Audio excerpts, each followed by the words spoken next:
कर्मचारी अधिकारी संयुक्त मोर्चा के द्वारा अपनी 14 सूत्रीय मांगों को लेकर आज सत्याग्रह आंदोलन का आगाज कर दिया गया है।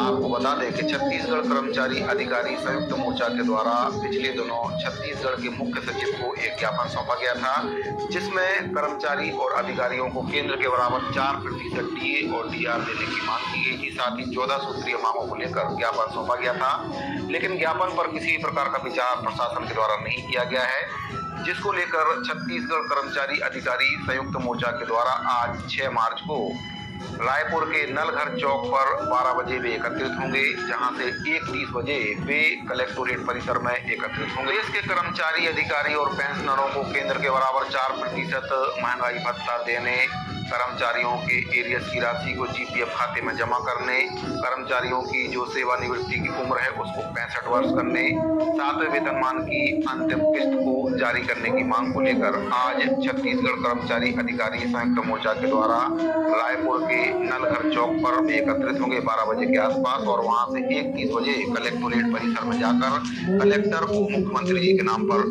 ज्ञापन उनके द्वारा सौंपा जाएगा। उनकी प्रमुख मांगे हैं, 14 सूत्रीय मांगे हैं, जिसमें केंद्र के समान 4% महंगाई भत्ता, लंबित एरियस को जीपीएफ खाते में जमा करने, 7वें वेतनमान के एरियस की अंतिम राशि का भुगतान करने और सभी कर्मचारियों की सेवानिवृत्ति की जो आयु है 65 वर्ष करने के साथ साथ 4 स्तरीय वेतनमान को लेकर उनके द्वारा आज सत्याग्रह किया जाएगा। तो सत्याग्रह आंदोलन करने पर कर्मचारी मजबूर हो चुके हैं। अधिकारी और कर्मचारियों की मांगों को लेकर सरकार के द्वारा कोई भी पहल नहीं की जा रही है। संयुक्त मोर्चा के प्रवक्ता संजय तिवारी जी के द्वारा बताया गया है कि पुलिस प्रशासन से उनके द्वारा बूढ़ापारा के धरना स्थल पर सत्याग्रह आंदोलन की अनुमति मांगी गई थी, लेकिन अनुमति उनको नहीं दी गई है। सभी कर्मचारी प्रतिनिधि दोपहर 12 बजे नलघर चौक पर एकत्रित होंगे और वहां से पैदल मार्च करते हुए वे अंबेडकर चौक जाएंगे और इसके बाद दोपहर को 1:30 बजे कलेक्टोरेट पहुंचेंगे, जहां पर कलेक्टर को मुख्यमंत्री जी के नाम पर ज्ञापन सौंपा जाएगा। तो कई प्रकार की मांग है इसमें। केंद्र के समान देते दीजिए 4% डीए दिया जाए, 2018 से समय समय पर दिए गए महंगाई भत्ता के एरियस का जीपीएफ खाते में समायोजन किया जाए, उनकी मांग है। 7वें वेतनमान की अंतिम किस्त का नगद भुगतान हो और इसके अलावा एस के मिश्रा की अध्यक्षता में गठित आयोग की रिपोर्ट सार्वजनिक की जाए। पुरानी पेंशन योजना का लाभ के लिए एलबी संवर्ग के शिक्षकों की प्रथम नियुक्ति तिथि से गणना हो। वहीं पर उत्तर प्रदेश के योगी सरकार की तरह समस्त कर्मचारी और पेंशनरों को 5 लाख तक के कैशलेस चिकित्सा का लाभ भी दिया जाए। यहाँ पर आपको बताना चाहूंगा कि जो कर्मचारी अधिकारी संयुक्त मोर्चा है उनके द्वारा पहले ज्ञापन सौंपा गया था छत्तीसगढ़ के मुख्य सचिव को और अपनी मांगों से उनको अवगत कराया गया था। 14 सूत्रीय मांगों को लेकर ज्ञापन सौंपा गया था, लेकिन ज्ञापन पर कोई भी विचार नहीं किया गया है। तो इसको लेकर अब कर्मचारी अधिकारी संयुक्त मोर्चा के द्वारा आज सत्याग्रह करने का ऐलान कर दिया गया है। 6 मार्च तक का अल्टीमेटम उनके द्वारा सरकार को दिया गया था। तो आज 6 मार्च है और अभी तक मांगों पर कोई भी विचार नहीं किया गया। साथ ही आपको बताना चाहूंगा कि आज विष्णुदेव साय के द्वारा कैबिनेट की बैठक भी बुलाई गई है। तो कैबिनेट की बैठक भी काफी महत्वपूर्ण है। कर्मचारी भी अपनी मांगों को लेकर लगातार सरकार से वार्ता कर रहे हैं। प्रमुख सचिव को ज्ञापन सौंपा गया था, लेकिन कोई भी उस पर कार्रवाई नहीं हुई है। तो आज 6 मार्च को कर्मचारी अधिकारी संयुक्त मोर्चा के द्वारा रायपुर के नलघर चौक पर एकत्रित होंगे, जहां से वे कलेक्टोरेट परिसर जाएंगे और वहां पर कलेक्टर को मुख्यमंत्री जी के नाम ज्ञापन सौंपेंगे।